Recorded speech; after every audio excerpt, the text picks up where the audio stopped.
It is now my pleasure to introduce our commencement speaker, Jennifer Moore, a journalist and writer based in West Plains. She graduated with honors from the University of Missouri School of Journalism before spending 5 years in the Persian Gulf region, where she worked as a freelance journalist for CNN International, National Public Radio, and the largest English daily newspaper in the region, the Gulf News. During her time in the Middle East, Moore reported on human rights abuses of domestic workers and the humanitarian toll of the Second Iraq War. For CNN International's program Inside the Middle East, she reported exclusively in the Arabic language to track down members of former Iraqi President Saddam Hussein's cabinet who had fled Iraq. After returning to the United States in 2007, she worked as a reporter, anchor, and assignment editor for the NPR station in Springfield, Missouri, KSMU Radio, where she filed local and national stories on the rural Ozarks. During her time with NPR, her interviews ranged from methamphetamine addicts to CEOs, and she reported on the democratic process, the Joplin tornado aftermath, the criminal justice system, and health care. She has interviewed then-Senator Barack Obama, Governor Mike Huckabee, Madeleine Albright, Governor Jay Nixon, and others.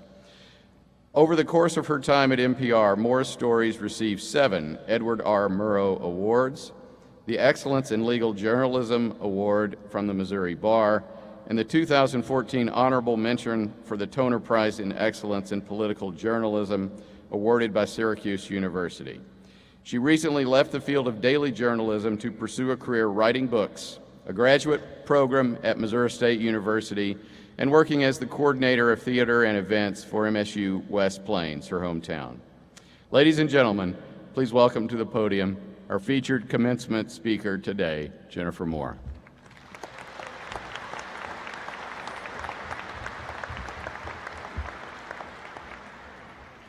Members of the MSU Board of Governors, President Smart, faculty and staff, family members, and especially graduates. It's an honor to be with you today. About 3 miles from here, there's a runway at a small airport. And in 1937, when that runway was just a strip of grass, a 17-year-old girl strapped herself into a 2-seater plane, put her feet on the steering stick, and prepared for takeoff. It was the era of Amelia Earhart and Charles Lindbergh.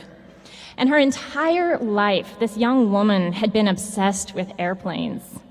And she had secretly arranged on the weekends to board a bus from her small rural Ozarks town to come take flying lessons here in Springfield. That woman was my grandmother, Lois Chapin Moore, and she's joining us today from her home by live streaming over the internet. And I use her example to you graduates because she took her passion, aviation, and she applied it to public service. She got her pilot's license, and she rose to the rank of captain in the Civil Air Patrol. She flew over the skies searching for missing people and helping law enforcement as an aerial scout. We're often taught to separate civil service or volunteering from our day jobs and our dreams.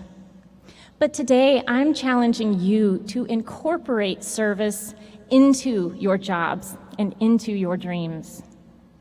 In 2006, the Nobel Peace Prize went to a man named Muhammad Yunus, and he was a banker who offered tiny loans, microloans of about $6 or $7, to people who were too poor to offer any collateral in return.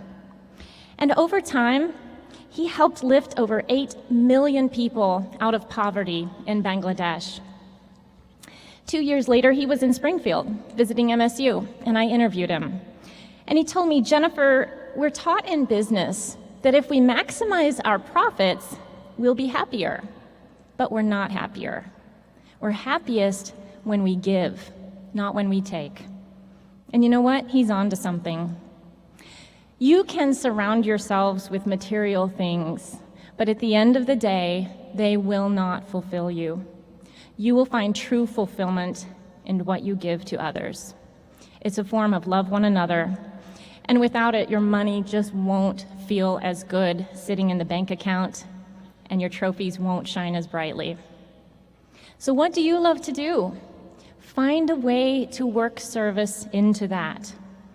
If you are a college athlete, let me tell you, your glory days are far from over. Find a way to host a free fitness class or coach a swim team for kids. If you work in finance, give volunteer lectures on budgeting at the local homeless shelter or at a halfway house. If you want to start your own business, follow the example of local chocolatier Sean Askinosi of Askinosi Chocolate and work giving and charity into your business model. The great writer Henry David Thoreau said, "Live the life you imagined." And there is one thing that will try to hold each of you back, and that's called fear. We all experience fear. So what's your fear? Is it a fear of discomfort or a fear of hard work, fear of the unknown, or fear of someone's disapproval? Or is it just a fear of failing? Well, I hate to be the one to tell you this, but to succeed over the long term, you have to fail sometimes. And personally, I've seen some success, but I've also failed a lot. And failing is not fun. And yet I have learned far more from my collective failures than from my collective successes. And at the end of the day, I'd rather try my hardest at something I believed in and fail than never to have tried it at all. The antidote to fear, of course, is courage. And you don't have to look far to find that.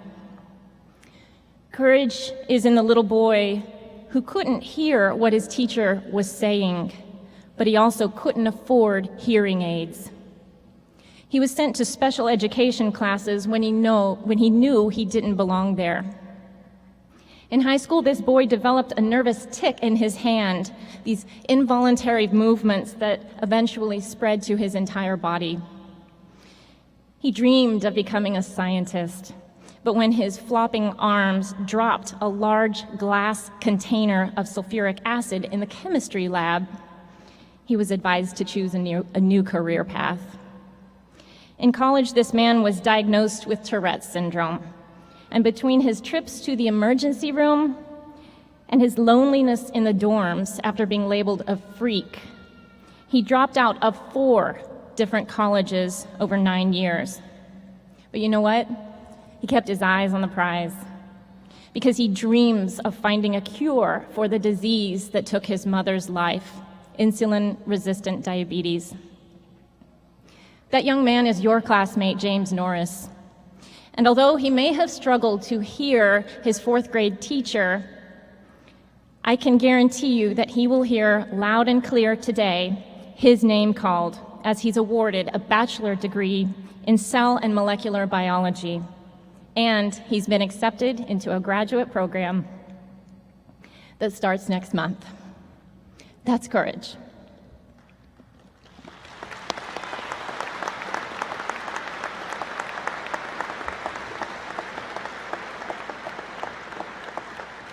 Courage is in your classmate, Barbara Weber.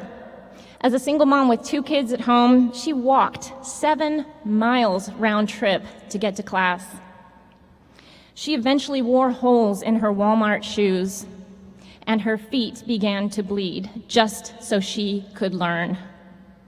Every day she asked herself, do I continue toward the destiny I seek, or do I quit? And she chose to keep going. Courage is in the first-generation college students who are graduating today. You know who you are, and you know what you had to overcome. It's in those of you who struggle with mental illness and who have bravely sought out a treatment plan for yourselves despite a lingering and unfair stigma, a stigma I hope to see the end of in my lifetime.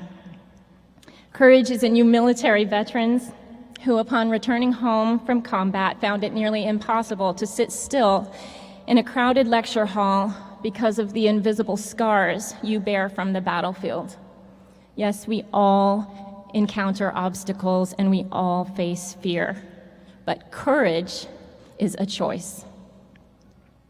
The last thing I want to say is you can change the world from wherever you are.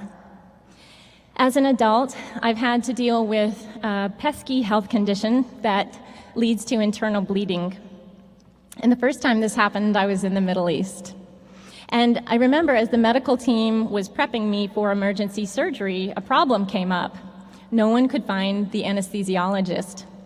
He wasn't in the building and he wasn't picking up his cell phone. And I must have had a worried look on my face because I remember the surgeon telling me, "Don't worry, we have up to 2 hours." And I just looked at her and said, 2 hours until what? And she looked away. And it was at that moment that I forced myself to close my eyes and think of something that would bring me peace and calm. And to my own surprise as a young journalist, I did not picture myself interviewing the next great world leader or relaxing on a beach somewhere. Instead, I closed my eyes and I was home. A barefoot little girl again, way up high in a tree, picking cherries with my sisters on my grandparents' farm in a place called West Plains, Missouri, where courage is often a way of life and where honor, honesty, and dignity still hold their weight. I'm a little bit embarrassed to admit this to you today, but when I was getting ready to receive my new diploma, I thought I needed stamps in my passport and name recognition to make my mark on the world. And while traveling is wonderful and important, I've learned that you don't need to travel far or have your name in a marquee to change the world. Yes, you can launch your business idea in Manhattan or the business district of Shanghai if that's your dream, and if it is, go for it. But your idea is also needed here, where you can bring jobs to a high poverty region. You're needed as volunteers at Missouri's domestic violence shelters, which had to say, "Sorry, we're full, no room," 20,000 times last year to women and children who were fleeing their abusers because our shelters are understaffed and over budgeted. You're needed to be the one to contact your representative in Congress or the state capitol or in Parliament if you're from overseas and say, "I'm a registered voter, and here is what I expect of you." And you're needed to be the one who, upon hearing a racist joke in a cafe or on the golf course or at the dinner table, stands up and says, "That's not acceptable." You're needed on school boards and in churches and in voting booths and in government. You are needed. And to our international graduates who will soon be headed back home, especially those returning to the developing world, I want to say thank you for coming to the United States. You made us better while you were here. You probably saw that in America, we get it right a lot of the times, but sometimes we don't. But at the end of the day, we talk about what we can do better. We talk about it freely and openly, and we analyze ourselves. I hope that you take the ideals you experience here, namely the freedom of speech, freedom of the press, the right to an open and fair trial, transparent elections, and human rights for minority ethnic groups and women. And I hope you take them home with you and use them to light a spark that leads to a fire that is never extinguished. One person can do that, and that person could be you. And why, you might ask, why is service important? Well, one reason for me has to do with a little girl who turns 11 on Monday, and she's sitting right up there. She's my daughter. And I believe her generation is counting on you and on me today. I know you don't know her, but let me assure you, she's worth it, and so are her amazing friends. I did fill up that passport, and along the way, I witnessed the incredible strength of the human spirit. I saw it in the eyes of war refugees and of survivors of human trafficking, and in people so poor They shared their one-room house with their livestock. But I will tell you that the people who have inspired me the most in all of my years as a journalist are the people who I call the extraordinary, ordinary people of the Ozarks. I am so proud to be from here, and I choose to live and work here. And as of today, each of you has your own passport, and it's called a college education. That is the one passport that will never expire, and it will grant you entry into ports of opportunity that you can only imagine. It's time to start using those passports now, right here in Springfield or in St. Louis or Kansas City, from Reed Spring to Riyadh, from Stockton to Stockholm, and from Branson to Beijing. Again, congratulations. Now get out there and show us all what you're made of. Thank you and good luck.